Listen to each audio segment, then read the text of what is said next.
প্রথমে আমার পরিচয় ফেসবুকে নিলসনিয়া অ্যান্ডারসন। তো আমাকে মেসেজ দিল যে আমি একজন আমেরিকান সেনী। আমার হাতে টাকা ছিল না, মনে করেন আমার ব্যাংক ছিল, একটা বোনের বিবাহের জন্য আসছিলাম। সব মিলিয়ে কত টাকা দিলেন? ৬৮,০০০ টাকা। আমার টাকা পাইবো বলে কোনো আশা নাই।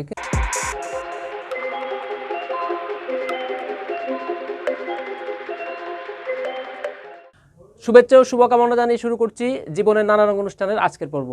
বরাবরের মতো আজও আমাদের সাথে একজন অতিথি আছেন। আমরা আজ শুনবো তার জীবনের গল্প। আমরা জানি যে আপনার একটা বেশ গুরুত্বপূর্ণ একটা ঘটনা ঘটে গেছে এবং আপনি কিছু মানুষকে বিশ্বাস করে আশাহত হয়েছেন। এই গল্পটা আমরা আজকে শুনবো।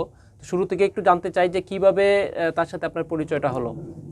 আসলে প্রথমে আমার পরিচয় ফেসবুকে নিলসনিয়া অ্যান্ডারসন।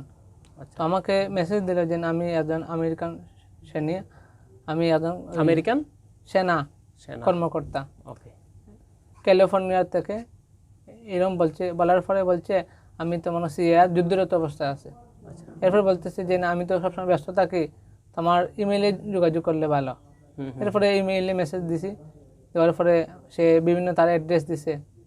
আমি আমার ছোটোবেলায় আমার 12 বছর বয়সে মা বাবাকে হারিয়েছি। মানে এটা সে ইমেল অ্যাড্রেস nilsonia60@gmail.com। সে আমাকে এই মেসেজে দিছে তার সাথে যোগাযোগ করার জন্য। এরপরে সে মেসেজ দিছে আমি তো আমার 12 বছর বয়সে মা বাবাকে সড়ক দুর্ঘটনা অ্যাক্সিডেন্টে হারিয়ে ফেলছি। এরপর আমি অনাথ আশ্রমে বড় হয়েছি। এরপরে সে তার বিভিন্ন ডিটেল ফটো আমাকে দিছে। দেওয়ার পরে সে বলতেছে যে আমি তো অনেক কষ্টে বড় হয়েছি। বড় হওয়ার পর বলতেছে যে আপনার ডিটেলস দেওয়ার জন্য। তো আমি বললাম আমি আমার নিজের ব্যক্তিগত বিষয় বললাম যে আমি তো একজন গরিব মানুষ, আমি ছোটো মোটো ব্যবসা আছে আমার। এরকম বলার পরে সে মনে করেন আরও কিছু বিভিন্ন জিনিস আমাকে জিজ্ঞাসা করছে। মানে আপনি আপনার যা তথ্য ছিল সবগুলোই লিখিতভাবে দিয়েছেন? না, লিখিতভাবে দিছি। দেওয়ার পরে সে বলছে যে আমি তো আপনার সাথে কিছু আপনার চুক্তি করতে চাইতেছি। তো আমি বললাম বিষয়টা কি?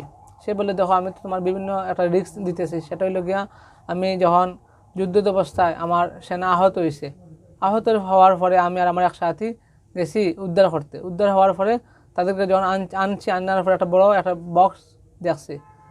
বক্স দেখার পরে সেটা আমরা অনেক খোলার চেষ্টা করছি।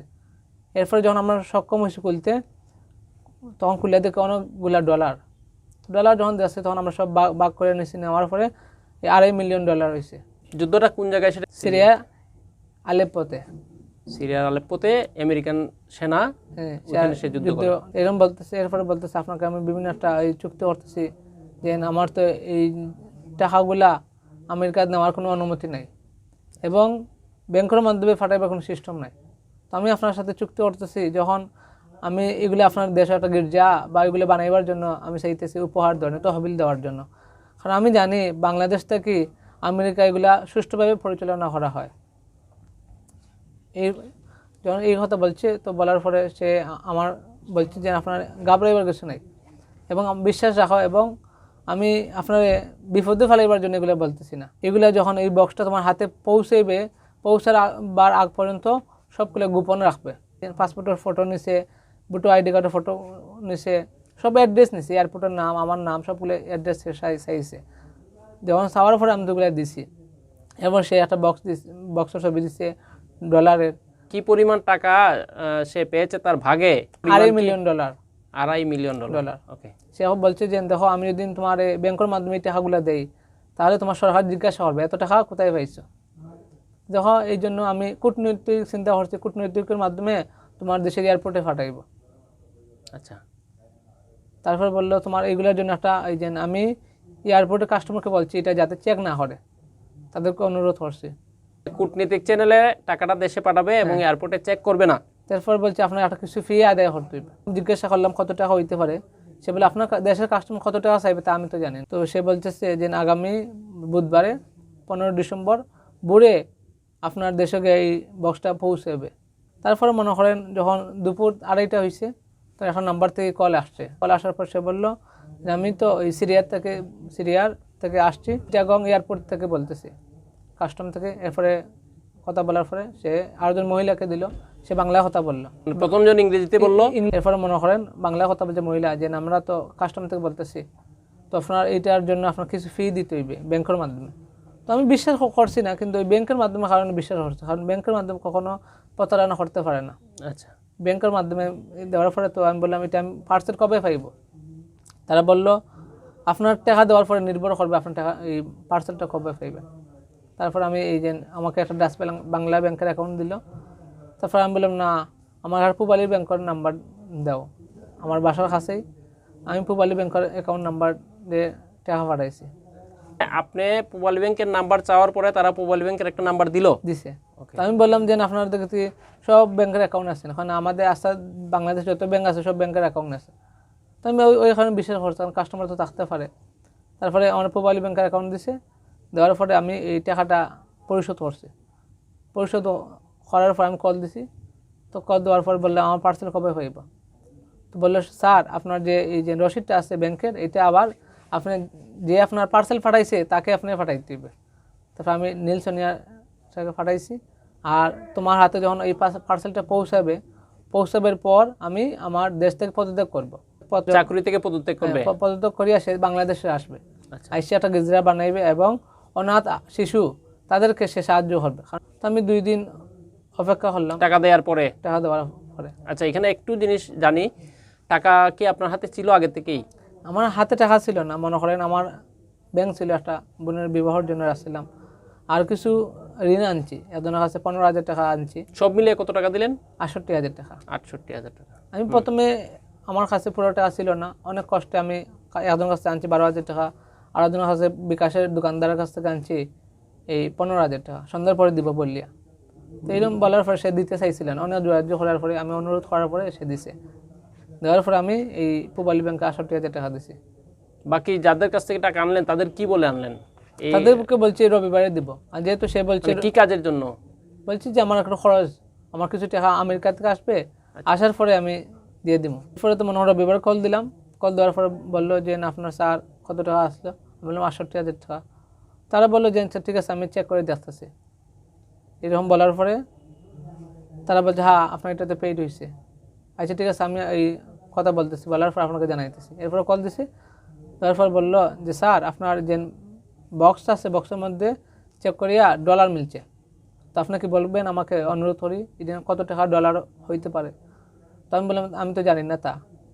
তারপর বললো স্যার এখানে এই $2.5 মিলিয়ন আছে, যার অর্থ 2.5 কোটি টাকা।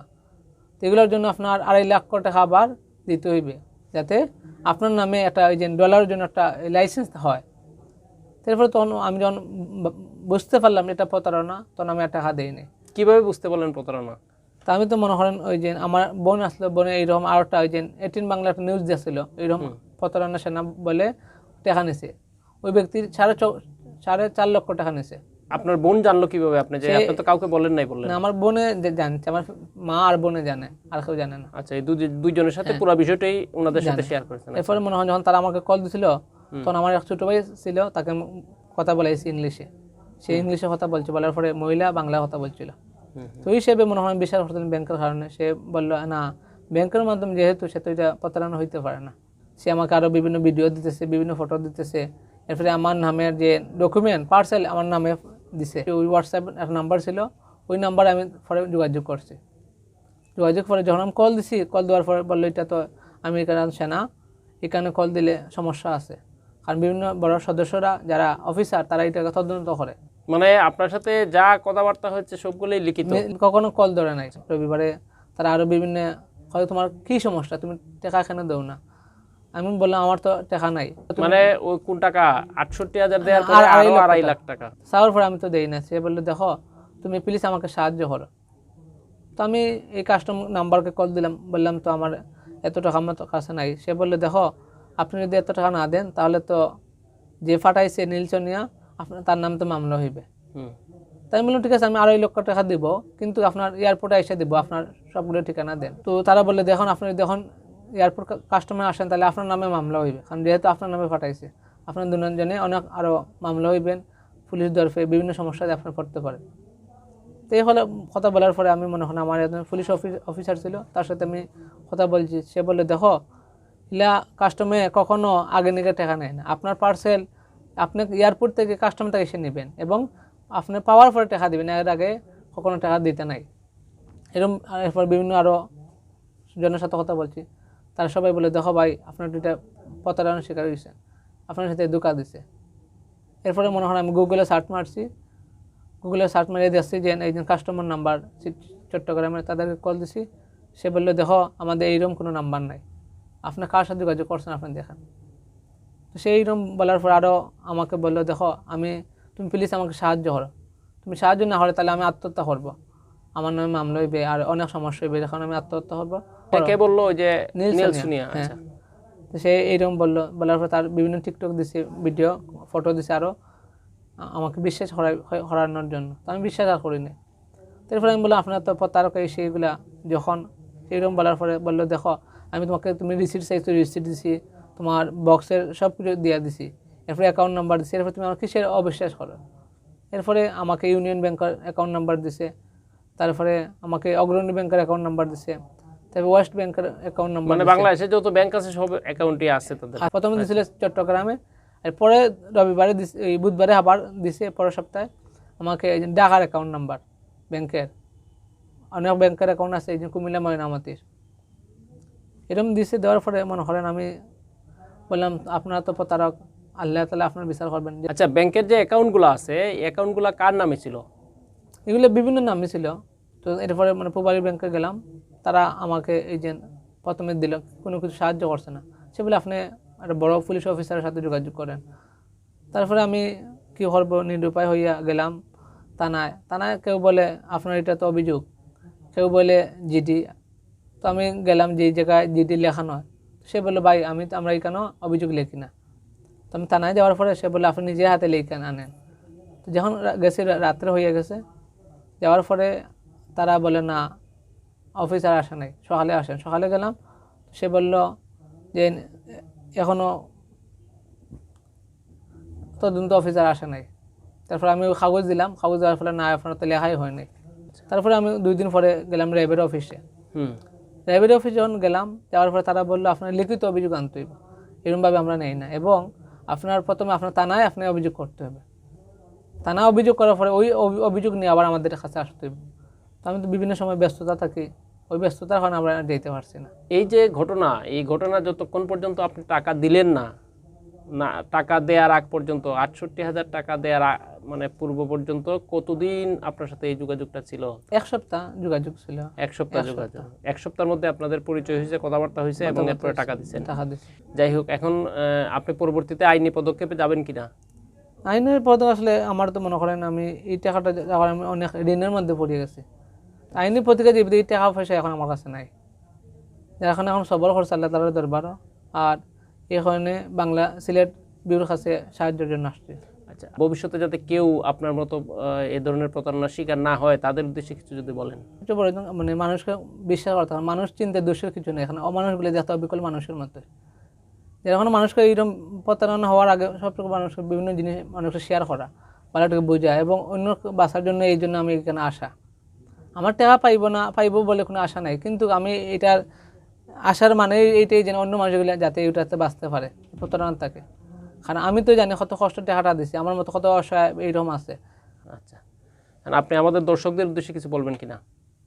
আসলে দর্শকদের উদ্দেশ্য তো এটাই যেন এটা থেকে বাঁচতে থাকে, এবং এইরকম প্রতারণার যেন শিকার না হয়, এবং এগুলো সচেতন যেন মানুষ হয়, এবং প্রত্যেকটা মানুষদের সহযোগিতা হলে এটা এই প্রতারককে ধরা সহজ হইবে। সুপ্রিয় সুধী, আমরা অনুষ্ঠানের শেষ পর্যায়ে চলে এসেছি। আমরা শুনলাম আমাদের এই ভাইয়ের আজকের অতিথির জীবনের গল্প, এবং উনি বিশ্বাস করে প্রতারণার শিকার হয়েছেন। এর থেকে আমরা বেশ কিছু মেসেজ আমরা পেয়েছি, এর থেকে আমরা বেশ কিছু বার্তা পেয়েছি, কীভাবে প্রতারকরা মানুষের সরল বিশ্বাসের সুযোগ নিয়ে মানুষের সাথে প্রতারণা করে। তো এর থেকে যদি কারো কোনো উপকারে আসে সেটাই হবে আমাদের সার্থকতা। ধন্যবাদ, সবাই ভালো থাকবেন, দেখা হবে আগামী পর্বে।